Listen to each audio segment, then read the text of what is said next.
If you're thinking about starting an Etsy store in 2023, but you don't know where to start, then definitely check out this video. We're going to go over everything you need to know in the early stages of starting an Etsy store, specifically in the digital product category. We're going to go over some of the most common questions that people have in the early stages in terms of what listings to have, how to get started, how to do the researching phase, things like that. So if that's something that you feel you're in, then this is definitely for you. So the first question I have is by Alilai. It says, I'd love to get started on this, but I don't know where to begin. All right, so the first thing you need to think about is what products you want to get into. And this is all in the product researching phase. And this is the number one thing you need to know. Get familiarized with the different categories out there, understanding the possibilities. And from there, you get to pick what category specifically that you want to specialize in. Because generally, when you're first starting out, I don't recommend doing a general store where you're doing a digital planner here, you're doing a Canva template there, you're doing Lightroom presets, and just dabbling a bit. In order for you to fully succeed, you need to specialize in a category and become an authority in that space, especially on Etsy. Since there's a lot of different products out there, you need to make sure you hone in on a skill sets that's catered for yourself. Okay, so number one is definitely researching phase, because you don't know what you don't know.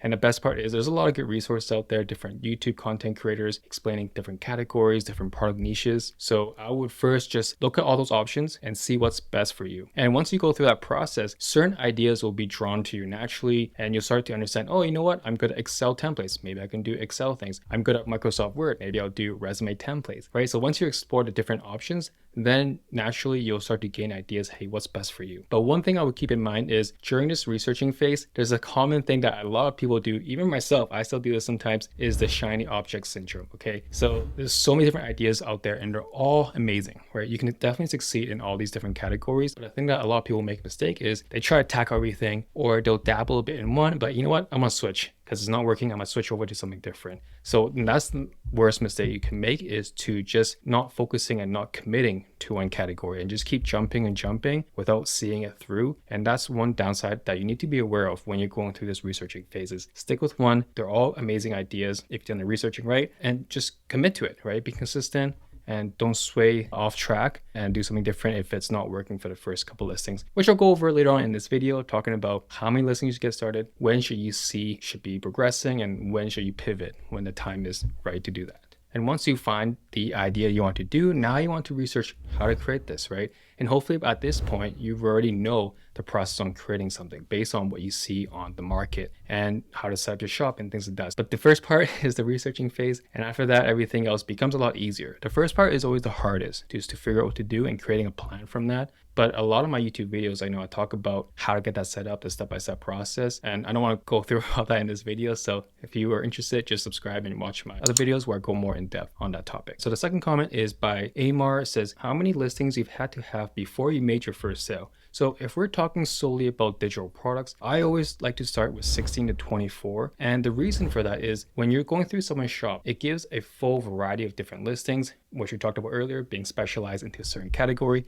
If you have 16 to 24 in a certain category and it's all about that, your branding's about it, your story, your about page, everything's about that category, it's enough for someone to gain that trust for you in order to make that purchase. Okay, so that's a good enough amount in terms of digital products to start. But if we're talking about print on demand, different other categories, it's something different. I would say you need more listings for that. If you need physical products, depending on the supply and demand, then you can go less. But generally, if you're in a good category and you have good mockups, your products are on par with the best sellers, and the category is not too saturated, then 1624 is definitely ideal to start. So for anyone who has just started and they have one or two listings, definitely see it through. Don't stop until you get to a certain amount and then reassess to figure out, hey, am I getting traction? Am I getting the traffic? Am I getting favorites? And then you can see if you need to pivot or not. Also, something else I want to let you know is if you are interested in selling digital products on Etsy, I'll be announcing something big next month where I'm going to be curating a private group program just for around 20 to 30 people. So if you're interested in joining this program where it's going to be a lot of one-on-one time with me in this small niche group, then definitely sign up on my newsletter where I will make that actual announcement. But I just want to let you know if you're watching this video already that you can be ahead and have a chance to be in this group. So I'll link the newsletter sign up in the description here if you want to check it out. This is a quick sign up, and when I do make that announcement, you'll be the first one to know to be able to possibly be in in the group. It's very exciting, so definitely check it out. All right, so the next one is by Mayari. It says, do you need to bring an audience from other platforms to your Etsy? Number one thing is, no, you don't need to have an audience to bring from other platforms, or you don't even need to have an existing audience in order to have a successful Etsy shop. And I think this is one of the number one things that a lot of people like to know is, hey, you know, I don't have a following, I can get started. Brandon, you have a following now, you can easily make these new shops. And full disclaimer, all the shops that I have, even the ones that open now, I don't use my audience I have now to promote this. I don't use my audience now to sell these products on Etsy. Okay, even till this day, I just use the most simple tactic, which is SEO, which means search engine optimization. I talk a lot more about that in my other videos, but that's the beauty of Etsy, right? If you're able to understand products that has a high demand and low competition rate, then all you need to do, the only marketing efforts you need to do is having the right keywords, right? Applying that into your titles and tags, and that's all you need to do in order to drive traffic for your organic sales, for your Etsy ads. It's all I do, and that's all I talk about in my channel as well. And yes, you can obviously use social media marketing, and if you have an audience, perfect. That's amazing if you can do that. But a lot of times it takes work to build the products. It takes work to set up a shop. And I don't want to let everyone know that, hey, I want you to put all your efforts into social media marketing, which can help, but the chances of it actually bringing you more to traffic compared to using organic SEO is definitely easier to do the SEO route. So just to answer that question quickly is that you don't need an audience. You don't need to bring people over a platform. If you have an audience, perfect. But I wouldn't focus on that. I would just focus on building a good optimal shop and using the existing audience, the existing ecosystem on buyers from the marketplace on Etsy, attract those buyers, understanding the demand, the supply, competition, right? And utilize that. And from there, if you have extra time, if you want to build a team,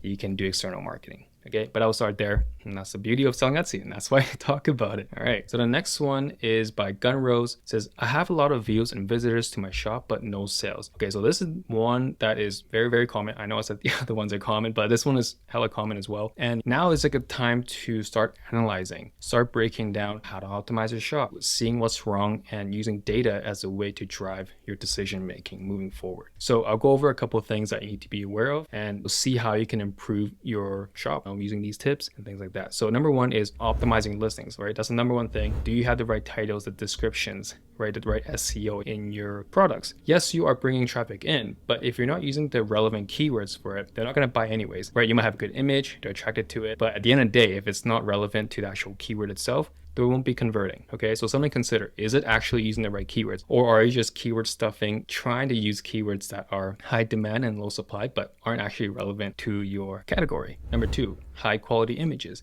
right? So if you're able to get the traffic in the first place, that means your first image is high quality, it's clickable, people like it, people are interested. But how are the rest of your images? Does it tell a story? Does it show everything about the product? Are you conveying a certain message? Are you putting text in there? You need to worry about all these things. Do you have a CTA at the end, right? How are you intriguing them as they scroll through as they slide through the different images? So something to be aware of. Look at your competitors, see how they're doing it, right? It's amazing that you're getting the clicks into your site, but now you need to really bring them through that buyer's journey and go through that through the pictures. It's the most important part, the pictures. They won't be looking at your descriptions until they look through the images for the most part. Okay, so get that sorted out, make sure everything is good and all the information is there. The most important information should be in your images first and also in your description after. Next is pricing, is a pretty obvious one. They might be clicking into it because they really like the product, but at the end of the day, if they're not gonna buy it, price point could be an issue. So you need to find a way, if that's the price point you have to set it at, then explain to them, why is it at that price point? What's that unique selling proposition that you have that can justify that pricing? So number four is social proof. And this is a huge one, right? This is how you gain trust for buyers, repeated buyers and things like that. And number one, first thing to start is to use reviews. So getting those initial reviews from friends and family, if you can, if they're actual customers, actual buyers, definitely utilize that. And afterwards, when you start actually getting some sales, then reach out to every one of the buyers,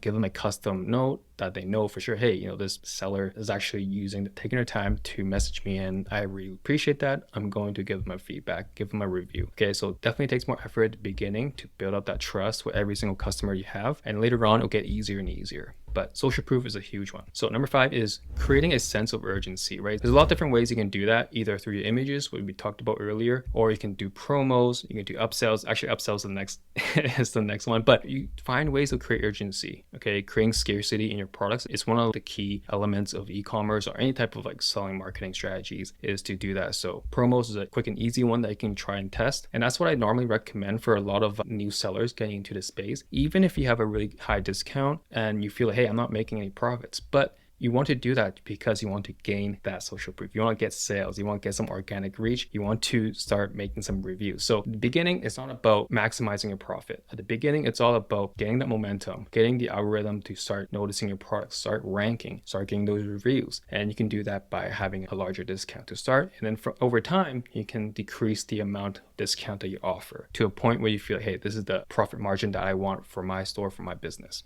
Also, if you're liking this so far, make sure to subscribe to my channel. Talk about all things Etsy, digital products especially. For the last one is cross-sell and upsell. I kind of mentioned it earlier, but this is a really important one. If you want to increase your average order value, then it's important to add the cross-sales and upsells. And there's many ways to do that. Back again, putting it in the images or putting in the descriptions, you can add internal links that can link them to a different item. But something else I want to take a note, right? For this whole question, the main idea is I'm getting views, I'm getting no sales. What I do. And one common reason is that people are interested in your item, but there's something else in there that makes them not want to buy. Whether it's the font choice you have, maybe it's a different color. They're like, hey, I love everything about it. I love this branding style, this template. I'm just certain things about it. I don't like it. So one way you can do that is creating multiple variations of it. Okay, so if you're having an item that has the most views out of all your listings, then create variations of those. Most chances are people will love everything about it, but there's something about it's off. And if you create other variations of it, maybe it's slightly different font, things like that, colors is a huge one, then that actually might seal a deal and get that sale at the end of the day. Finding different ways in how you can optimize your listings is a huge one. If you're first getting the views and traffic, that's amazing. Okay, that's step number one. And if you're able to do that, now it's like, okay, cool. How can I keep them in this funneling to the very end to finish off that purchasing journey? And that's it. And that's it for this video. If you enjoyed this kind of Q&A style where I'm just answering the most common questions, if you're getting a lot of value, make sure to subscribe and like and comment any questions you have. And if you're interested in joining the private group program, which I don't even know I'm announcing it right now, I should be announcing it later on, but you can do that by signing up to my newsletter and you'll be the first one to know when that happens. And I think it'll be, by the time this video is live, it'll probably be a couple weeks after that. So definitely sign up to that, get the most updates and also random tips on selling on Etsy, digital products. I hope you enjoyed it. Take care and I'll see you next time. Bye.